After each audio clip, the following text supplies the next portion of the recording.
Hi friends, ಇದು ಒಣಕೆ ಮಡ್ಡ ಅಂತ ಹೇಳ್ತಾರೆ. ಊರಲ್ಲೆಲ್ಲ ತೋಟದಲ್ಲೆಲ್ಲ ಸಿಗ್ತಾ ಇರುತ್ತೆ. ಇದಕ್ಕೆ ಒಂದು ಕಡ್ಡಿನಲ್ಲಿ ಮುಡ್ತೀನಿ, ಅದು ಸುರುಳಿ ಸುತ್ಕೊಳುತ್ತೆ. ಇಲ್ಲೊಂದು ಕಡ್ಡಿ ಇದೆ, ಆ ಕಡ್ಡಿನೂ ಹಾಗೆ ಇದೆ, ಇಲ್ಲಿ ನೋಡ್ಬೋದು. ನೋಡಿ, ಮುಟ್ಟಿದ್ರೆ ಸಾಕು ಸುರುಳಿ ಸುತ್ಕೊಳುತ್ತೆ. ಮಿಲ್ಲಿಪಿಡು ಸೆಂಟಿಪಿಡು ಅಂತಾರೆ. ಇದು ಹಳ್ಳಿನಲ್ಲಿ ನೋಡಿದ್ದೆ ನಾನು. ಈಗ ಇದನ್ನು ಇಲ್ಲಿ ಬೆಂಗಳೂರಲ್ಲಿ ನೋಡ್ತಾ ಇದ್ದೀನಿ. ಇದು ಫುಲ್ ಸುರುಳಿ ಸುತ್ಕೊಳುತ್ತೆ ನೋಡಿ.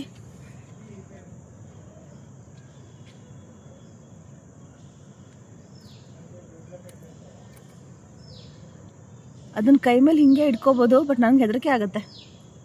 ನೋಡೋಣ ಅದು ಯಾವಾಗ ಓಪನ್ ಆಗುತ್ತೆ. ಒಣಕೆ ಮಡ್ಡ ಅಂತ ಹೇಳ್ತಾರೆ ಇದಕ್ಕೆ.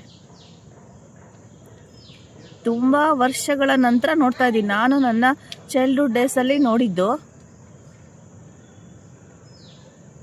1 ನಿಮಿಷ ಆಯಿತು ಆಲ್ರೆಡಿ. ನೋಡೋಣ ಯಾವಾಗ ಓಪನ್ ಆಗುತ್ತೆ.